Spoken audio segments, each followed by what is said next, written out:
media sosial oleh para pollster, oleh para katakanlah lembaga-lembaga konsultan politik, ini dipakai sebagai satu alat untuk membentuk opini, gitu. Bukan sekedar opini lagi, tapi media sosial telah menjadi alat untuk generate perception, membentuk persepsi, sehingga di sana dengan social engineering misalnya sekarang itu ya, di media sosial itu bisa diciptakan yang salah bisa benar, yang benar bisa salah, yang putih bisa hitam, yang hitam bisa putih, lewat media sosial sekarang ini. Dengan agentic AI misalnya Bang, dia bisa kita suruh untuk mempromosikan diri kita gitu, masuk aja ke dalam platform media sosial, bikin akun, dan akun ini bisa diurus oleh agentic AI. Satu AI yang memang sudah dilatih khusus untuk memproduksi konten-konten sesuai yang kita mau. Dan dia seperti betul-betul asisten kita ya untuk mengerjakan ini gitu. Nah, itu kalau misalnya perintahnya keliru atau mungkin juga dilatih oleh orang-orang tertentu sengaja untuk buat disinformasi, bisa juga dihasilkan. Tulisan yang digarap sama AI itu menurut saya terlalu sempurna, terlalu logikanya itu terlalu mekanik gitu, ya kan. Sementara kan kita justru melihat kalau ada tulisan-tulisan yang menarik dan menggugah itu, ada celah-celah yang ketidaksempurnaan di situ. Tapi itulah yang membuat dia menjadi berharga, membuat kita kontemplasi. Membuat kita kontemplasi. Jadi dia kasih retakan-retakan kecil gitu di tulisan itu yang membuat kita bertanya, ini kenapa ya gitu. Ya kan? Tapi kalau AI dia jelaskan semuanya. Jadi terlalu mekanik ya. Jadi mungkin benar juga itu. Orang Inggris bilang, to err is human gitu. Menjadi salah itu adalah manusia.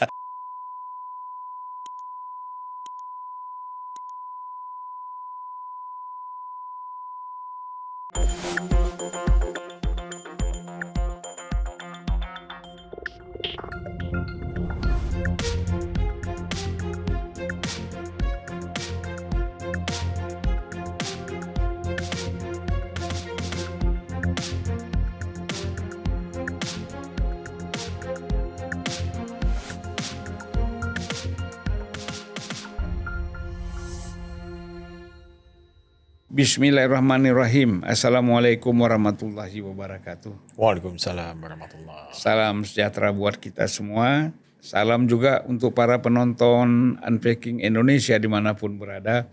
Salam buat Pak Nezar Fatria. Waalaikumsalam. Sudah lama saya mau mengundang, tapi baru hari ini sempat jumpa kita ya. Alhamdulillah Bang. Apa kabar? Baik Bang, alhamdulillah. Abang gimana? Alhamdulillah udah mulai sehat lagi. Udah mulai sehat lagi Bang ya. Udah bisa podcast ini ya udah lumayan. Iya. Bikin sehat Bang memang podcast ini. Sehat dan menyehatkan ya. Menyehatkan dan bikin waras. Jadi saya perkenalkan dulu, secara umumnya itu dikenal sebagai wartawan, ya kan? Sebagai terakhir Pemret Jakarta Post, The Jakarta Post, koran berbahasa Inggris di Indonesia. Lalu, yang lain banyak kan? Aktivitas lain di UGM macam-macam ya. Pernah di Dewan Pers juga. Pernah di Dewan Pers. Sekarang masih Sekjen Kagama ya. Sekjen Kagama ya. Masih juga itu sibuk juga kemarin soal ngurus ijazah Pak Jokowi ya. Ya. Jadi sekarang ini Wamen, Wakil Menteri Komdiji. Ya.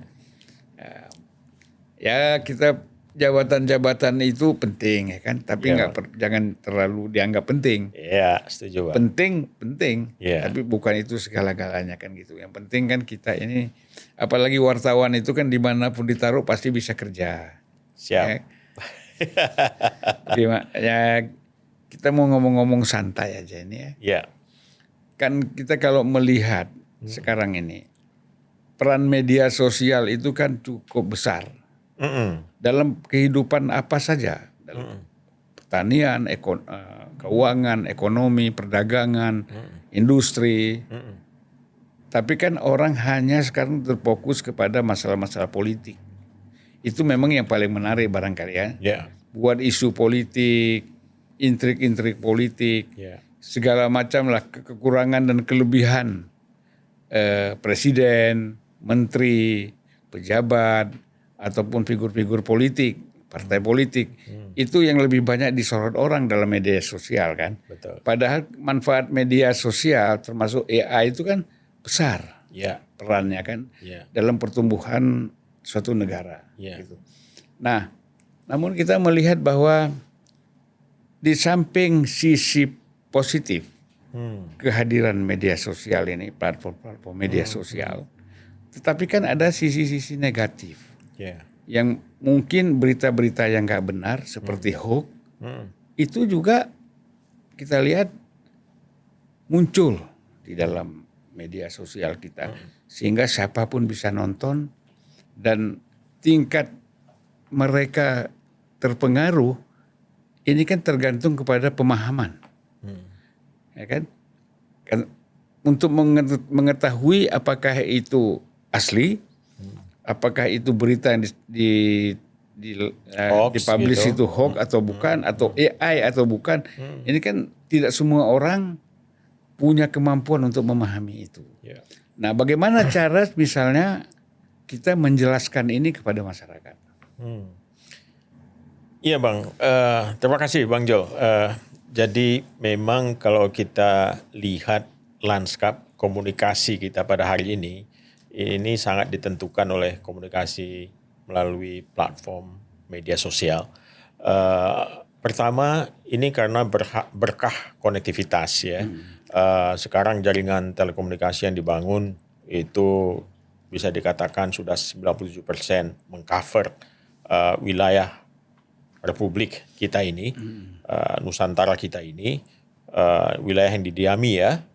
Itu sudah 97%, menjelang 98% ya di tahun ini, dan penetrasi internet ke populasi kita itu sudah 80,6%.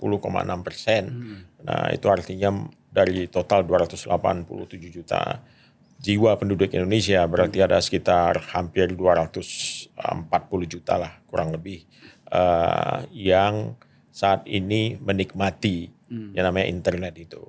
Nah, kemana mereka pergi ketika mereka terkoneksi dengan internet? 70% mereka masuk ke dalam social networking, ke dalam platform media sosial.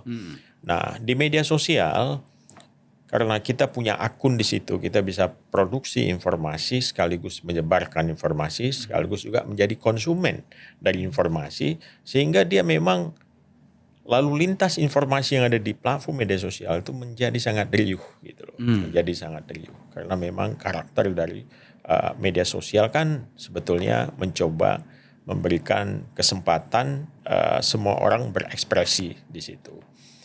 Nah, jadilah saat ini kita melihat karena penetrasi media sosial ini begitu kuat di masyarakat, mereka memproduksi informasi sekaligus juga mengkonsumsi informasi, sehingga banyak informasi yang dihasilkan itu kadang-kadang tidak berbasis kepada fakta, yaitu bisa jadi digerakkan oleh sentimen atau komentar-komentar sesuai apa yang diinginkan gitu ya. Dan lebih penting lagi, kenapa informasi yang berbasis sentimen itu tidak berbasis fakta dan lain-lain itu bisa sampai ke kita? Karena ada algoritma di media sosial. Algoritma di media sosial itu bekerja dengan micro targeting terhadap pemilik akun.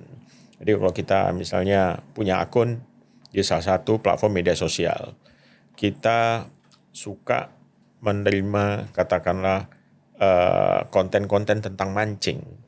Kita selalu likes. Kita tekan likes-nya itu kan ada tanda jempol atau tanda hati gitu ya. Nah itu kita dicatat sebagai orang yang suka dengan konten itu. Nah sehingga algoritmanya kemudian mengirimkan kita terus konten-konten yang sama seperti itu. Nah sebetulnya tidak ada yang salah dengan itu karena desain algoritma ini pertama sekali untuk kepentingan bisnis, Bang. Kepentingan marketing.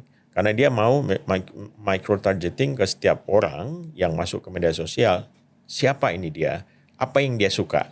Gitu. Sehingga kalau ada iklan yang misalnya alat pancing dan lain sebagainya atau tempat-tempat wisata untuk mancing yang memasang iklan di media sosial itu langsung ditujukan ke mereka yang likes ini tadi.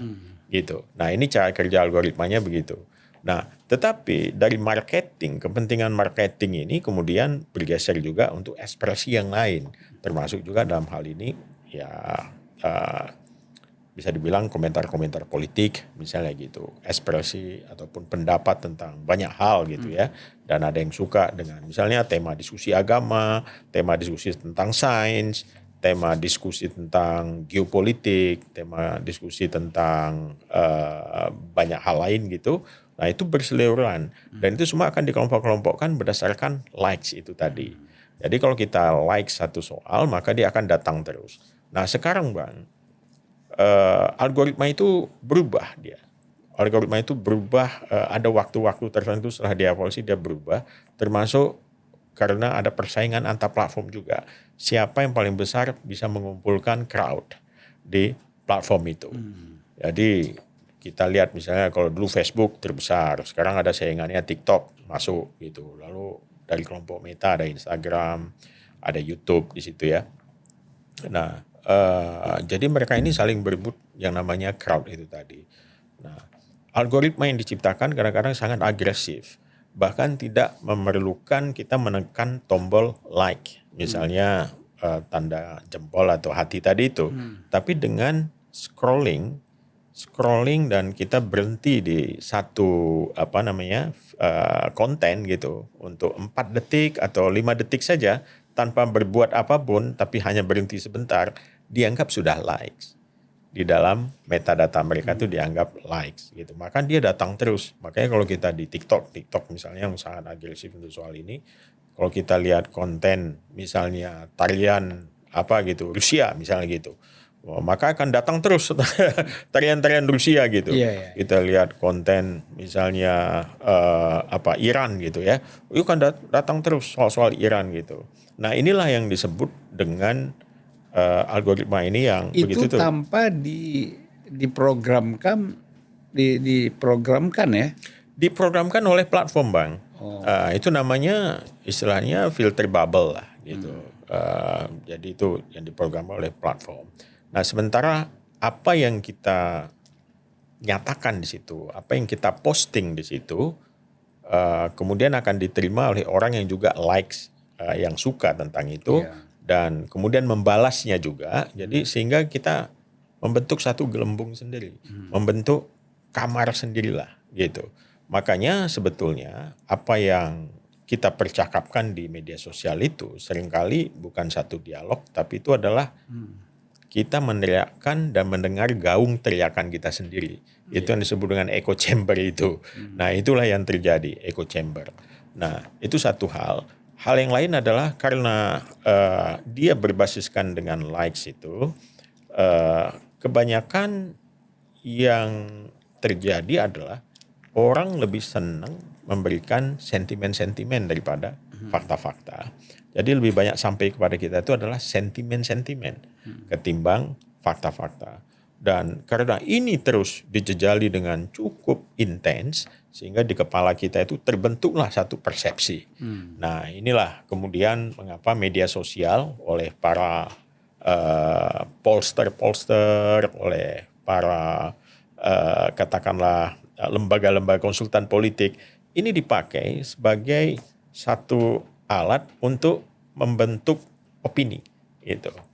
Bukan sekedar opini lagi, tapi media sosial telah menjadi alat untuk generate perception, membentuk persepsi. Sehingga di sana dengan social engineering istilahnya sekarang itu ya, di media sosial itu bisa diciptakan yang salah bisa benar, yang benar bisa salah. Yang putih bisa hitam, yang hitam bisa putih. Lewat media sosial itu. Dan itu sudah terbukti di beberapa tempat. Misalnya pertama sekali itu kan yang mengagetkan misalnya referendum yang ada di Inggris soal Brexit. Gitu. Banyak orang nggak setuju dengan Brexit. Inggris keluar dari Uni Eropa waktu itu, British exit kan, Brexit. Nggak setuju. Tetapi karena kampanye di media sosial begitu kencang, sehingga persepsi itu terbentuk, sehingga orang kemudian percaya bahwa yang terbaik adalah Brexit. Sehingga menanglah itu Brexit. Sama juga seperti kampanye di Amerika. Ada orang nggak senang dengan Presiden Trump dulu gitu kan. Tapi akhirnya dia menang. Membuat Demokrat terkejut pada waktu itu. Loh, kok bisa? Ternyata ya itu. Ada mekanisme generate perception lewat media sosial yang cukup kencang. Nah itulah lanskap komunikasi kita sekarang begitu. Ditambah lagi seperti Bang Jul bilang tadi itu, belum lagi selesai kaget kita dengan algoritma yang ada di media sosial dan membentuk persepsi kita tentang realitas. Yang ternyata realitas itu digerakkan oleh sentimen sehingga dia menjadi post-truth gitu ya kan. Post-truth. Jadi bukan lagi fakta yang penting, tapi sentimen lah yang akan membentuk keyakinan kita gitu loh.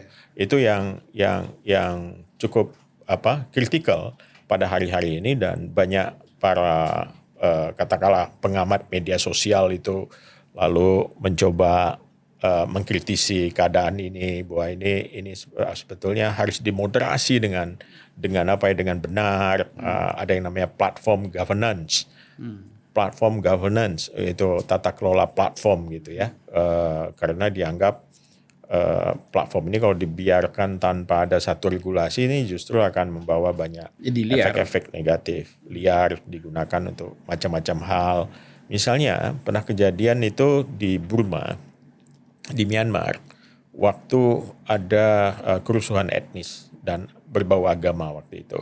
Nah, bagaimana para kelompok-kelompok agama tertentu kemudian menyerang kelompok minoritas yang ada di Myanmar. Itu digerakkan oleh media sosial. Jadi bagaimana media sosial menggerakkan orang untuk satu sentimen tertentu dan berwujud dalam satu action, itu udah terjadi mungkin 10 tahun belakangan ini. Seperti di Nepal barangkali ya? Ya, sama seperti Nepal. Atau Agustus tahun lalu? Iya, juga ada faktor media sosial. Jadi memang Twitter and tear gas dulu istilahnya gitu ya. Jadi, iya, sekarang X gitu kan. Kalau dulu Twitter and tear gas. Jadi Twitter dan gas air mata itu berkaitan gitu loh. Gitu, karena dari Twitter meledaklah gas air mata gitu. Itu anunya begini, ya. Kalau di UK ataupun di Eropa atau di Amerika, kan itu rata-rata orang sudah memahami persoalan media sosial. Betul. Mau kemana perginya. Kan mereka dengan tingkat pendidikan dan pengetahuan yang mungkin sudah rata-rata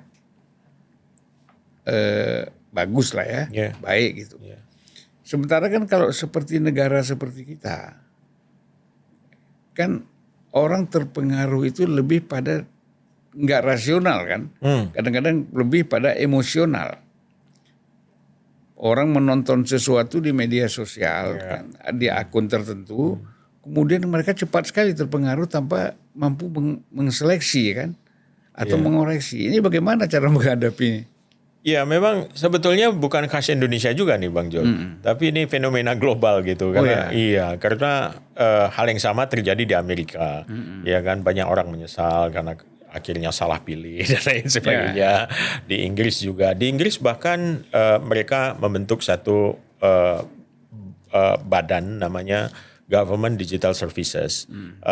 Mereka merumuskan content moderation di situ untuk yang namanya platform-platform, dan juga mereka memantau apa dampak dari berita-berita yang disinformasi yang muncul di media sosial, dan dampaknya itu bisa sampai kepada mungkin kerusuhan sosial dan lain-lain. Jadi mereka punya platform untuk moderasi konten untuk mencegah sampai dengan kerusuhan.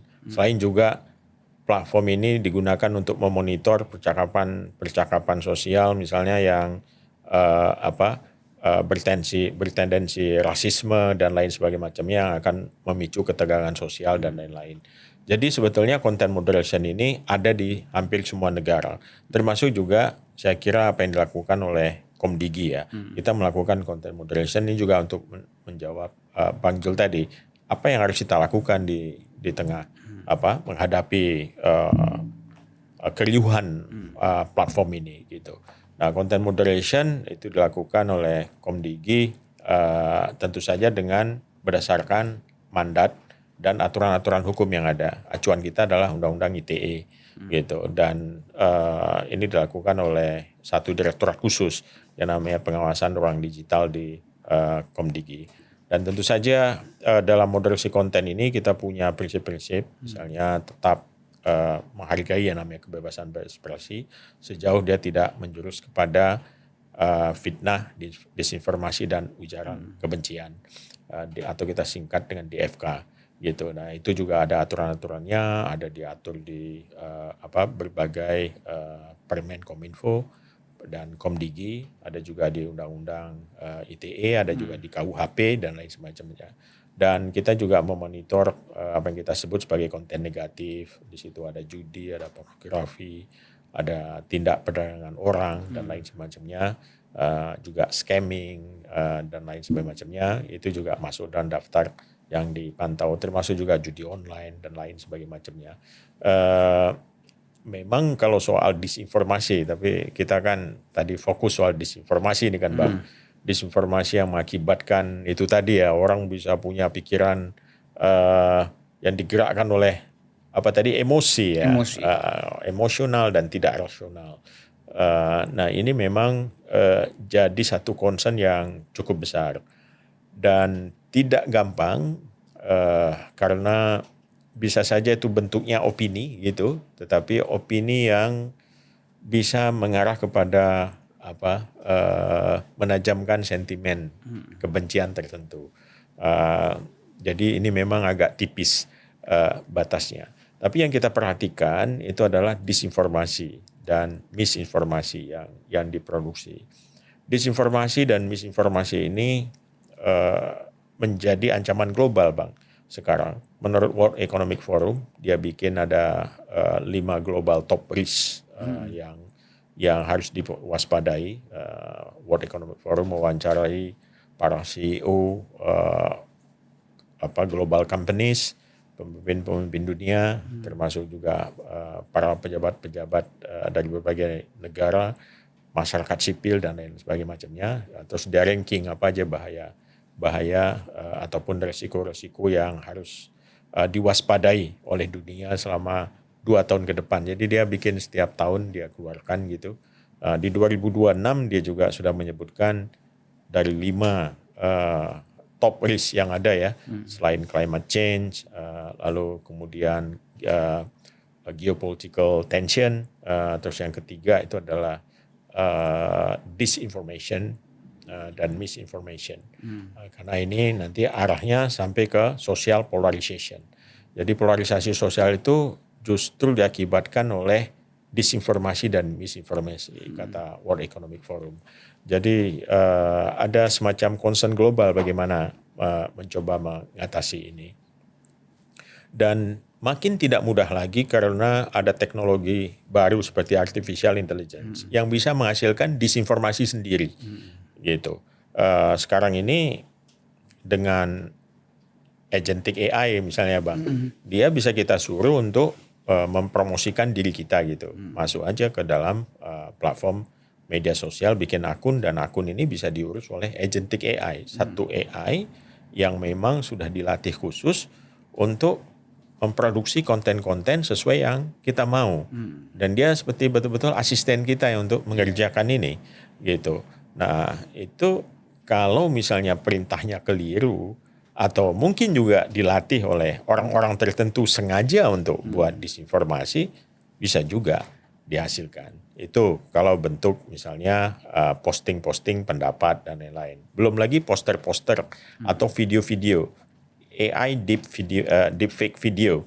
Itu kadang-kadang kita nggak bisa membedakan itu. Mana yang video otentik ya, mana yang video fake gitu, yang palsu gitu. Karena udah sangat mulus sekarang itu. Teknologinya sudah luar biasa. Jadi kita menyebutnya sebagai synthetic reality. Jadi realitas sintetik. Ya, dia memang benar kayak kita ngobrol berdua gini Bang. Itu nanti bisa dibuat AI deepfake-nya gitu. Kita ngobrol berdua gini tapi sebenarnya bukan ini yang kita obrolkan, yang lain lagi gitu ya.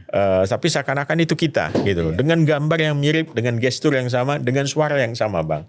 Wah ini kan kontennya beda. Kontennya beda. Bisa jadi kita menghina siapa atau siapa gitu ya kan. Itu bisa jadi begitu. Inilah yang sebetulnya cukup menakutkan dan oleh para pengembang AI, termasuk mereka yang di global tech companies yang menghasilkan teknologi ini punya kegusaran juga ini untuk penyimpangan yang terjadi. Makanya dibuat sejumlah regulasi, termasuk kewajiban misalnya untuk memberitahukan kalau konten yang tadi itu yang synthetic reality itu harus ada watermarknya bahwa ini adalah made by AI gitu, atau AI info atau apa segala macam. Jadi orang tahu kalau itu adalah hasil karya AI. Kalau dia tidak mengecek itu salah sendiri ya. Kalau dia nggak mengecek itu salah sendiri. Ada juga yang sengaja menyembunyikan itu Bang, gitu. Karena itu juga ada programnya untuk menghapus itu gitu ya kan. Ya makanya sekarang ada semacam satu koalisi lah di antara global tech companies untuk membuat apa yang mereka sebut sebagai digital provenance, yaitu untuk mengecek asal usul dari satu konten gitu, itu sebetulnya AI atau bukan gitu. Nah itu sudah ada satu program untuk itu, sehingga dengan gampang kita bisa ngecek itu buatan AI atau bukan. Itu. Nah itu salah satu cara yang harusnya disosialisasikan kepada publik ya, untuk membedakan mana konten yang AI, deepfake AI, mana yang bukan. Sekarang kan kita melihat begini, bahwa deregulasi sektor informasi ini kan sudah paling terbuka di Indonesia sekarang ini kan. Sangat terbuka Pak. Sangat terbuka. Sangat liberal gitu. Liberal ya. Jadi saya dulu pernah ketemu dengan ahli teknologi IT ya. Dia bilang, sebenarnya antara Indonesia dengan Rusia itu punya kekuatan yang punya jumlah yang sama lah. Secara kuantiti kita sama antara kita dengan Rusia.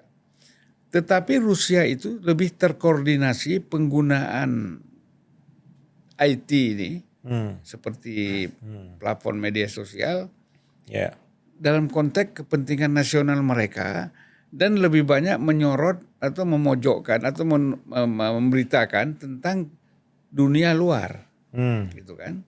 Nah kalau kita kan ini justru lebih banyak menyerang ke dalam kan, dan tidak terkoordinasi dengan baik, gitu. Ya, jadi artinya kan perang di dalam media sosial ini kan tidak terkontrol ya.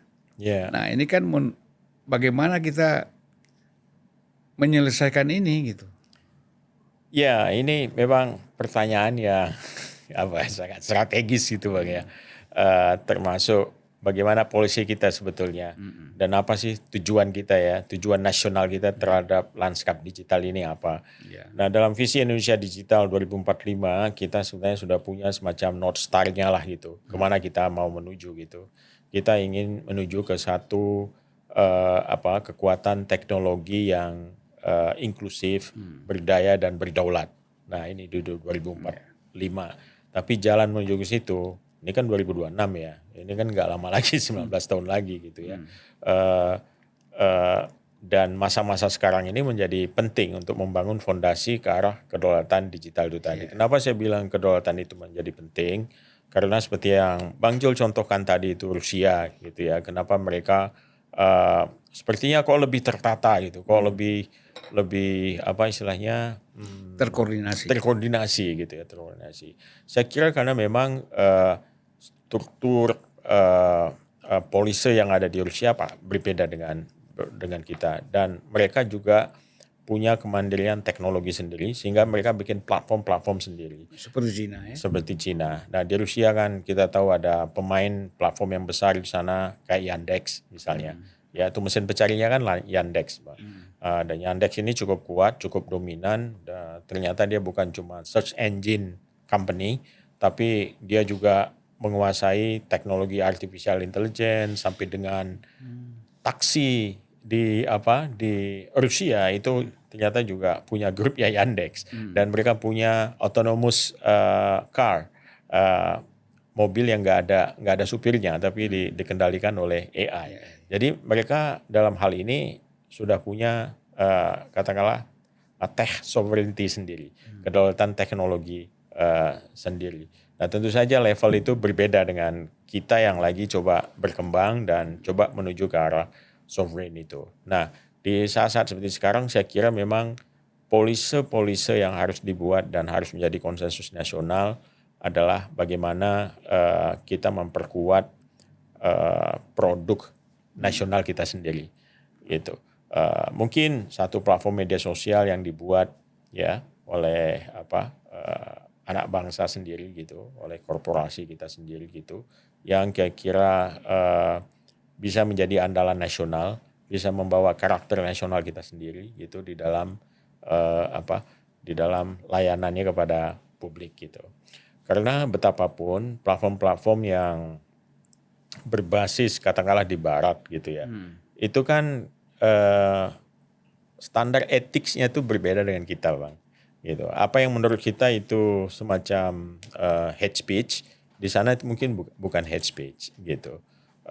Di sana mungkin orang menyinggung soal agama itu biasa-biasa aja, tapi di kita nggak bisa karena norma budaya kita berbeda, etik kita berbeda. Nah itu juga mempengaruhi saya kira bagaimana platform itu kemudian memoderasi konten yang ada di negeri-negeri yang begitu jamak itu di dunia itu. Sehingga community guidelines-nya ini dia punya sendiri bang, community guidelines di tiap platform itu yang mengatur konten apa yang boleh dan tidak boleh. Nah kebanyakan community guidelines ini mengikuti babon mereka yang ada di Amerika atau yang berada di Eropa misalnya gitu, atau yang berada di Cina atau yang berada di mana. Jadi ada perbedaan kultural gitu. Kalau sesama Asia mungkin lebih dekat gitu ya, karena ada kultur yang hampir mirip. Tapi kalau misalkan dengan Eropa, dengan Amerika, itu ada perbedaan cara melihat. Walaupun ada juga yang universal, Nah ini nuansa-nuansa ini kadang-kadang yang membuat pengaturan soal etiknya itu agak berbeda-beda. Nah kalau ke platform punya kita sendiri pasti merefleksikan nilai-nilai kita sendiri gitu. Nah ini mungkin jadi mimpi kita bersama bang, kapan kita bisa bikin yang begitu. Cuman saya khawatir begini, kalau kita rencanakan itu kan sampai 2045. Dalam perjalanan ini kan teknologinya kan bisa berubah. Cepat sekali. Ya, betul. Kita rencanakan menjawab 45 itu dengan kondisi sekarang. Yang ada di negara maju ya, Amerika, Eropa misalnya, Jepang gitu. Begitu kita mau start nanti dia udah berubah lagi. Nah, jadi ketinggalan lagi kita kan, bagaimana caranya? Iya, ini memang teknologi ini kan cepat sekali bang, termasuk juga bagi para regulator, para policy makers, ini jadi masalah memang. Karena teknologi lebih cepat ketimbang hukum yang dibuat atau peraturan yang dibuat. Ya kita selalu tertinggal di belakang gitu ya. Nah karena itu dalam setiap menyusun policy, menyusun regulasi, kita pendekatannya saat ini pendekatan yang lebih kepada misalnya artificial intelligence nih bang, ambil contoh gitu. Kita lebih melihat satu pattern, pola. Kita lihat pola, ini pola teknologi bergeraknya seperti apa. Terus yang paling penting adalah yang diatur risknya, risikonya. Risikonya ini apa aja nih? Ada yang low risk, ada yang mid risk, middle risk gitu ya. Ada juga yang high risk. Nah ini yang high risk yang berisiko tinggi ini misalnya penggunaan AI untuk layanan kesehatan atau layanan keuangan misalnya. Karena itu kan risikonya tinggi. Kalau salah kan bisa ada kerugian. Kalau di kesehatan kalau salah ada taruhan nyawa. Nah, terus di sektor-sektor lain yang punya risiko-risiko tinggi, nah ini regulasinya mungkin lebih ketat ketimbang sektor yang risikonya lebih rendah. Nah, jadi kita adaptifnya begitu. Dan yang kita atur juga prinsip-prinsipnya aja. Misalnya harus transparan, harus akuntabel, harus memenuhi unsur-unsur keamanan, lalu juga memenuhi soal hak cipta, merefleksikan nilai yang hidup di tengah masyarakat. Gitu. Nah, kita coba geser sedikit bahwa kekhawatiran pemerintah pasti tinggi terhadap peran media sosial ini, karena media sosial ini dalam perubahan sosial dan perubahan politik itu kan cukup cepat, sangat cepat sekali, ya beredar informasi. Kalau dulu kan kita untuk melakukan, kalau demonstran dulu kan berkumpul itu kan mengunjungi kampus ini, ini kita datangi semua kan. Terus kita pukul kalau sekitar 78 atau 80 harus kita dengan alasan bakar api unggun di Trisakti atau di UI kan, atau di ITB misalnya, lalu kumpullah dewan-dewan mahasiswa itu. Kalau sekarang kan nggak perlu lagi. Begitu cepat gitu kan. Nah, ini artinya antisipasi proses cepatnya komunikasi melalui media sosial ini kan harus ada gitu loh. Apalagi kayak di Indonesia ini sulit sekali. Dulu waktu zaman Orde Baru bisa lah kita dengan pendekatan security approach dengan menggunakan dulu BIN, BAIS atau Badan Intelijen. Tapi kan sekarang nggak bisa. Begitu salah sedikit kan media sosial udah berkembang. Betul. Sehingga terjadi kekhawatiran bagi katakanlah di sini apakah Polri, apakah TNI atau siapapun yang mereka mempunyai authority untuk menjaga security misalnya. Nah, ini kan sulit ya. Betul. Menghadapi ini. Bagaimana kita mencari jalan keluarnya? Iya, ada macam-macam pendekatan untuk ini, tapi betul Bang, itu poinnya kenapa kita jadi sangat sulit untuk mengaturnya. Karena dia sudah membentuk satu ekosistem. Satu ekosistem sendiri di mana bukan cuma persoalan pendapat-pendapat ataupun pernyataan-pernyataan yang katakanlah politis yang berada di situ, atau kritik terhadap kekuasaan, atau mungkin ada hate speech buat kelompok tertentu atau suku tertentu, agama tertentu. Bukan hanya itu, tapi juga platform ini digunakan untuk kegiatan sosial ekonomi yang lain. Jadi ada banyak UMKM yang terlibat di situ, yang pertumbuhan ekonominya koperasi. Iya, begitu, kayak koperasi dan lain-lain ya. Rata-rata e-commerce kita juga digerakkan oleh media sosial ini. Dan itu menopang pertumbuhan ekonomi dan juga memperkuat ekonomi informal kita. Nah, sementara di sisi lain, di corner yang lain, di sudut yang lain, ini digunakan untuk yang itu tadi, disinformasi segala macam. Jadi kalau kita katakanlah pukul rata begitu, yang ini akan kena impact-nya gitu. Nah, ini yang membuat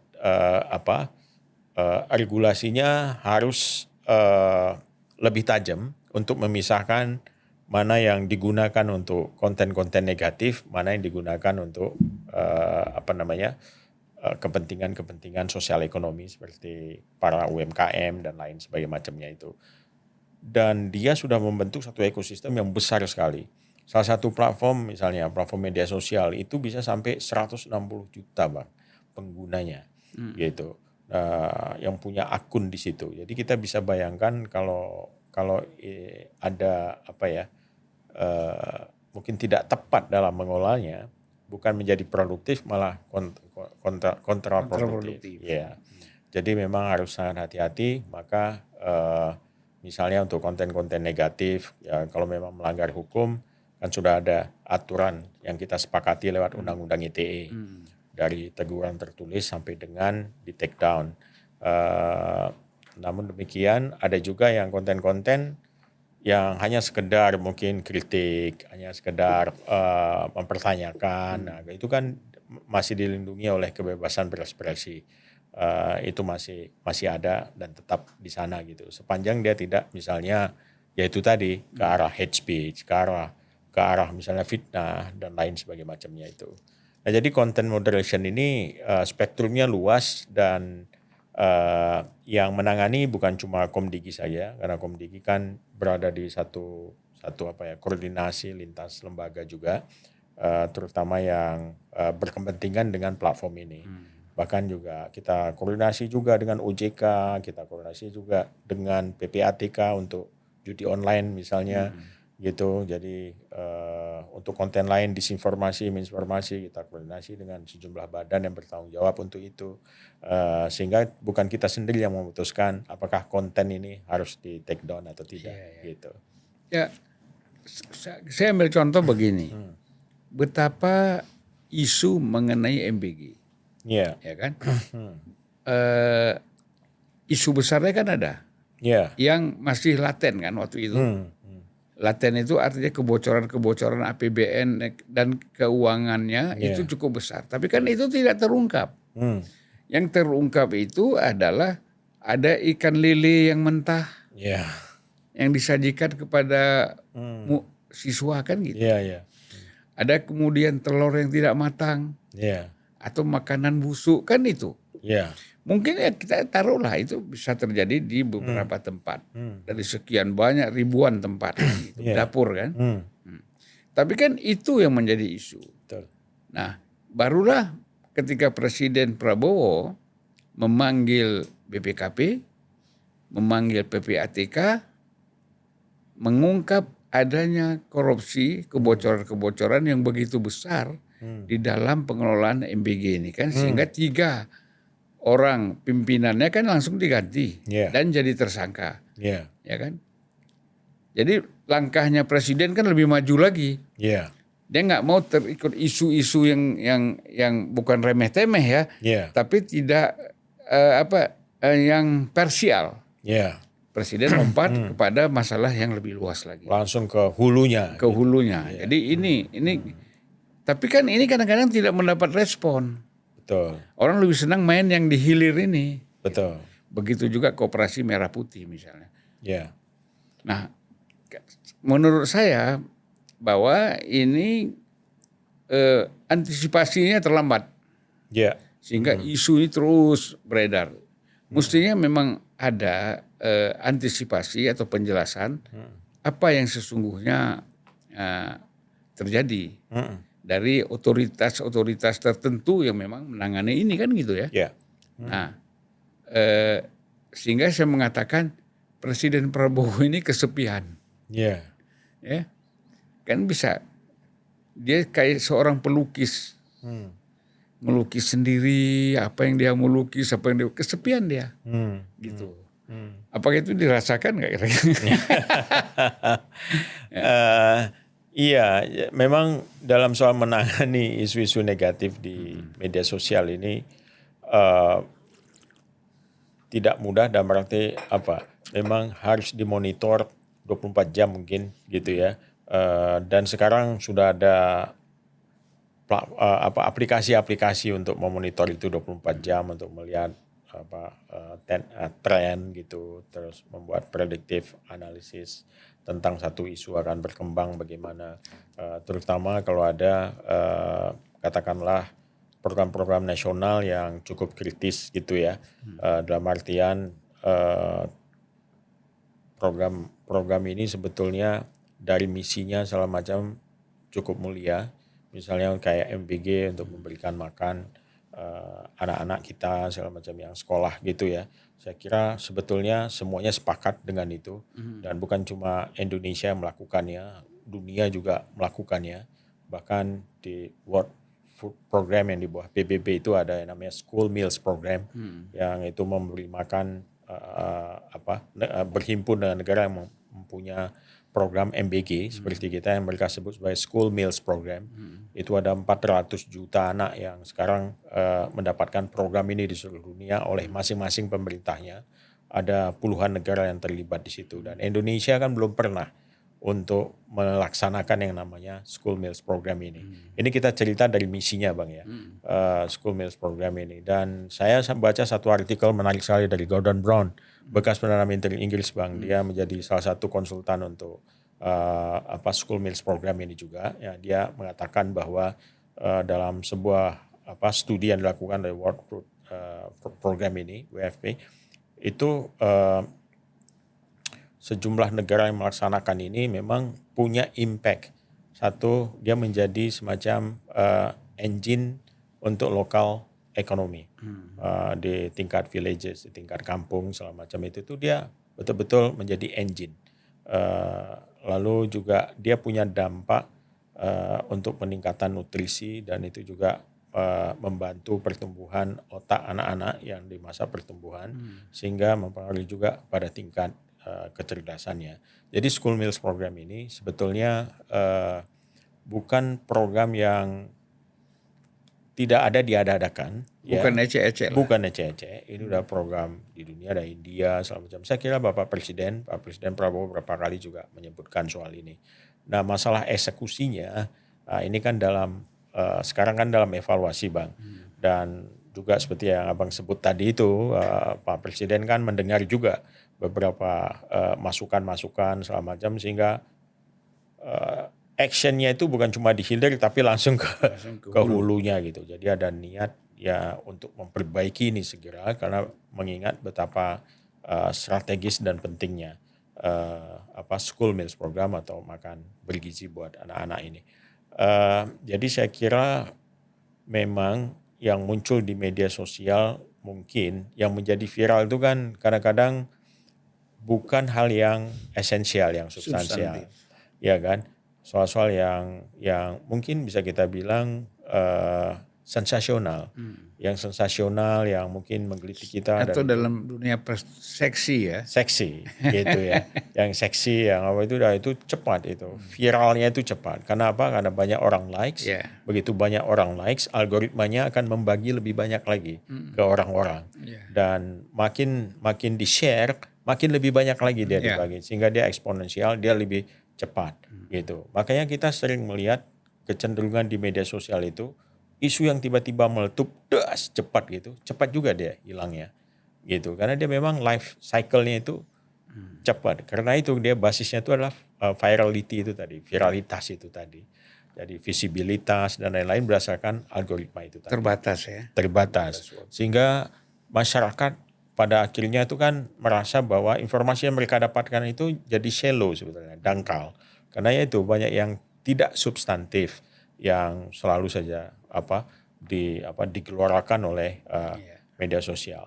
Tetapi juga Bang, ada sisi-sisi yang positif di sana. Ada konten-konten yang berkualitas di media sosial itu yang menjadi tempat kita untuk belajar. Ada banyak akun-akun ilmu pengetahuan yang luar biasa juga di sana. Informatif dan itu mencerdaskan kita selama itu banyak juga. Jadi kita harus cukup balance juga melihat ini gitu ya. Ini dark side of social media kita bisa bilang gitu. Tapi ada juga yang bright side-nya, ada yang sisi terangnya gitu ya, yang sisi mencerdaskannya. Atau dalam bahasa Islamnya tuh nurnya ada. Ada nurnya. Ada cahayanya di situ. Cahayanya di situ kan. Itu ya. Oke. Kita mungkin masuk kepada session terakhir. Closing statement lah. Kita hampir 1 jam ini. Hampir 1 jam nggak terasa Bang ya. Memang. Ya udah 47 menit. Media sosial ini paling menarik memang Bang. Karena hidup kita didefinisikan setiap hari oleh sosial media. Saya kira cara pandang kita terhadap dunia saat ini tergantung kita baca sosmed yang mana Bang. Ya kita kan sekarang dari kita nggak ngerti apa-apa lebih cepat mengerti. Orang sekarang kalau menulis ya, saya lihat. Saya kan suka ngecek, ini orang nulis kok cepat banget. Hari ini nulis, besok nulis lagi. Dengan isu-isu yang berbeda. Ternyata kan saya juga cek ke AI. Lah, rupanya dari sini nih, cuman ditambah sedikit aja, dikurangi sedikit, diedit sedikit, jadilah tulisan yang utuh kan gitu. Betul. Nah, jadi lebih pintar lagi orang itu sekarang. Teman, menurut saya kan Kalau dulu kan kita baca buku. Baca buku. Maka kita cerna, kita analisis. Kan sekarang enggak. Langsung ada informasi begitu. Kelihatan pinter teman sebenarnya kosong ya. Iya. Sebenarnya ya mungkin yang kurang human touch-nya, sentuhan manusianya. Kan kelihatan ya tulisan yang digarap sama AI itu. Menurut saya terlalu sempurna, terlalu logikanya itu terlalu mekanik gitu, ya kan. Sementara kan kita justru melihat kalau ada tulisan-tulisan yang menarik dan menggugah itu, ada celah-celah yang ketidaksempurnaan di situ. Tapi itulah yang membuat dia menjadi berharga, membuat kita kontemplasi. Membuat kita kontemplasi. Jadi dia kasih retakan-retakan kecil gitu di tulisan itu yang membuat kita bertanya, ini kenapa ya gitu. Ya kan? Tapi kalau AI dia jelaskan semuanya. Jadi terlalu mekanik ya. Jadi mungkin benar juga itu. Orang Inggris bilang to err is human gitu. Menjadi salah itu adalah manusia, sifat manusia gitu kan. Jadi AI ini karena dia terlalu pinter gitu ya, sehingga nggak ada celah untuk kesalahan. Sehingga kita merasa asing ya, kok bukan harusnya ada salahnya gitu loh. Humannya nggak ada. Nggak ada humannya. Gitu. Jadi pendekatan psikologis dan filosofisnya itu kurang. Betul. Kurang kontemplatif. Kontemplatif. Iya. Gitu. Oke, Bung Nezar. Ya. Terima kasih atas kehadirannya dan penjelasannya sangat bermanfaat saya kira, terutama buat Bang Jo. masyarakat kita, kawan-kawan kita yang memang aktif dalam dunia sosial dan media sosial bisa lebih memahami problem-problem utama yang dihadapi. Ya. Jadi buat pemerintah pun jangan terlalu curiga, ya. Dan buat pengguna juga jangan terlalu ceroboh kan gitu. Ya. Cocok. Ya. Terima kasih. Terima kasih Bang Jo. Assalamualaikum warahmatullahi wabarakatuh. Waalaikumsalam warahmatullahi wabarakatuh.